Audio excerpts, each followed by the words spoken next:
చాలా తప్పు. అసలు ఒక హోమ్ మినిస్టర్ స్థాయిలో ఉన్నటువంటి వ్యక్తి ఒక కోర్టు తీర్పుని వ్యతిరేకించవచ్చు, నువ్వు తప్పేం లేదు. ఒక కోర్టు తీర్పుకి ఉద్దేశాలు జడ్జి గారికి ఆపాదించడం అనేది ఇట్స్ కంటెంప్ట్.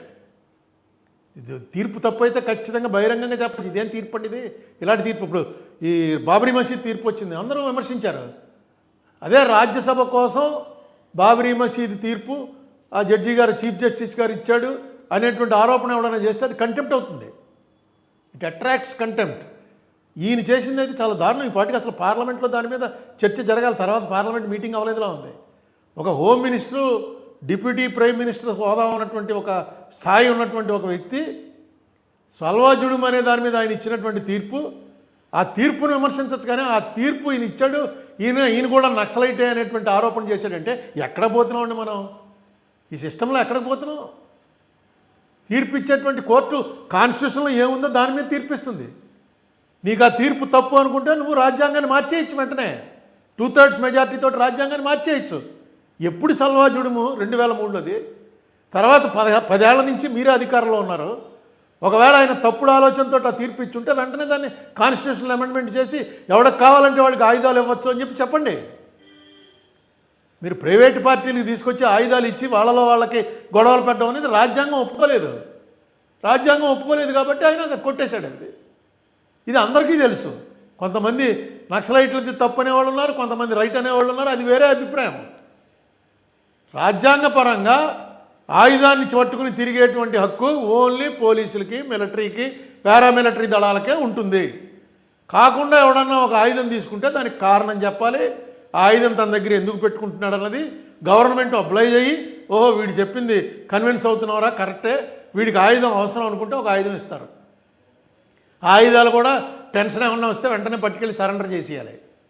అలాంటిది మీరు ఒక బ్యాచ్ తయారు చేసి ఆ బ్యాచ్కి ఆయుధాలు ఇచ్చి నక్సలైట్లను చంపేయడానికి ఆయుధాలు ఇస్తున్నాం అన్నారు. అది కుదరదు. అదే గవర్నమెంట్ దాంట్లో వాళ్ళందరినీ పోలీసుల కింద చేర్చుకున్నారనుకోండి, అది తప్పు, ఎవరు తప్పట్లేరు. అక్కడ ఉన్నటువంటి గిరిజనులందరినీ వాళ్ళని ఎదుర్కోవడం కోసం స్పెషల్ రిక్రూట్మెంట్ చేసి పోలీసుల కింద చేర్చుకుని వాళ్ళందరికీ ఆయుధాలు ఇచ్చుంటే ఆ గొడవ వేరు.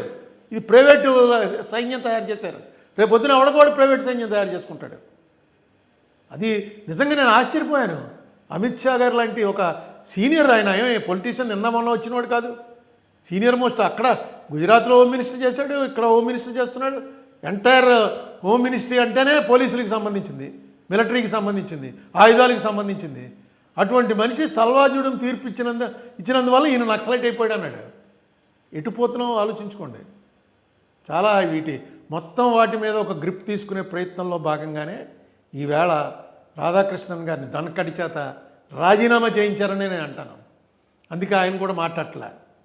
లేకపోతే ఇది ఆరోగ్య కారణమనో ఇంకోటనో ఆయన వచ్చి చెప్పాలి.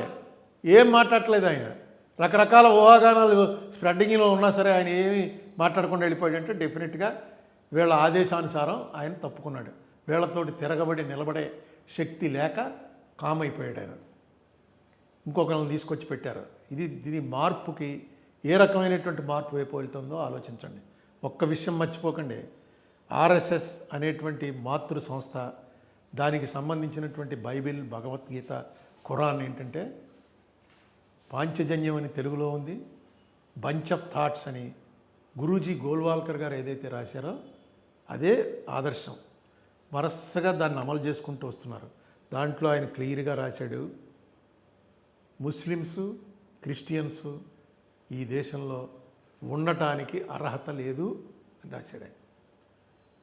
అలాగే సోషలిస్టులు అంటే కమ్యూనిస్ట్ పార్టీ వాళ్ళు కానీ, ఇందిరాగాంధీ కానీ, వీళ్ళందరూ సోషలిస్టులు జయప్రకాష్ నారాయణ గారు కానీ, వీళ్ళెవ్వరికీ కూడా ఈ దేశంలో ఉండేటువంటి హక్కు లేదు. ఇది మన బేసిక్ సనాతన ధర్మానికి ఇవన్నీ వ్యతిరేకం అని ఆయన చెప్పినటువంటి మాటలతోటి మీరు అంగీకరిస్తే టీడీపీ వారు కానీ, వైసీపీ వారు కానీ, బీఆర్ఎస్ పార్టీ వారు కానీ, ఆయన మన కేసీఆర్ గారి పార్టీ, మీరు వాటితో అంగీకరిస్తే ఈ ఎలక్షన్లో వేయండి. ఇదేదో వైస్ ప్రెసిడెంట్ ఏదో చిన్న ఎలక్షన్ అనుకోకండి. ఇలా వైస్ ప్రెసిడెంట్ కానీ, ప్రెసిడెంట్ ఎలక్షన్ కానీ ఇప్పటివరకు భారతదేశంలో ఎప్పుడు రాలా. ఇది రాజ్యాంగ ఉండాలా, బీజేపీ ఉండాలా. బీజేపీ అనేటువంటి పార్టీ రాజ్యాంగాన్ని పక్కన పెట్టి ఈ దేశాన్ని పరిపాలించడానికి ఫస్ట్ మెట్టిది. ఇప్పటిదాకా డెమోక్రటిక్గా వచ్చారు. ఉన్నటువంటి వైస్ ప్రెసిడెంట్ని ఆల్మోస్ట్ పారిపోయేలా చేసి వైస్ ప్రెసిడెంట్ ఎలక్షన్ తీసుకొచ్చారు. ఈ తీసుకొచ్చింది కూడా వాళ్ళకి పూర్తి మెజార్టీతో ఉన్న టైంలో తీసుకురాలా, వాళ్ళు గ్యారంటీగా నెగ్గుతారన్న టైంలో తీసుకురాలా. మీరు కూడా వేస్తే కానీ నెగ్గని పరిస్థితుల్లో ఈ ఎలక్షన్ తీసుకొచ్చారు. ఆలోచన చేయండి. లేదు బీజేపీ వారి ఆలోచన కరెక్టు, ఆర్ఎస్ఎస్ ఆలోచన కరెక్టు, గురూజీ గోల్వాల్కర్ గారు చెప్పింది చాలా కరెక్ట్ అని అనుకుంటే వేయండి. నేను మిమ్మల్ని తప్పు పట్టలేను, జనసేన వారు కానీ. ఎందుకంటే మీరు ఆ పార్టీలో ఐడియాలజీలో ఇప్పుడు అలాగే బీజేపీ వాళ్ళు మా ఐడియాలజీ ఇదే అంటారు. ఆ ఐడియాలజీ ఇదే అన్నప్పుడు మనం ఏమనగలం? వాళ్ళతో విభేదించి ఆర్గ్యుమెంట్ చేయగలం. కానీ మీ ఐడియాలజీ ఇదే ఉన్న వాళ్ళని ఈ దేశంలోంచి పంపించేస్తాం, అలాంటి ఐడియాలజీ ఉండటానికి వీల్లేదు, మిమ్మల్ని అసలు బతకనేమో అని అంటాం తప్పు. అది సెక్యులర్ పాలసీ కాదు. సో బీజేపీ వారు వారి ప్రచారం వారు చేసుకుంటూ వస్తున్నారు. ఇప్పుడు ఏం చేస్తున్నారంటే ట్రిక్ ప్లే చేస్తున్నారనమాట.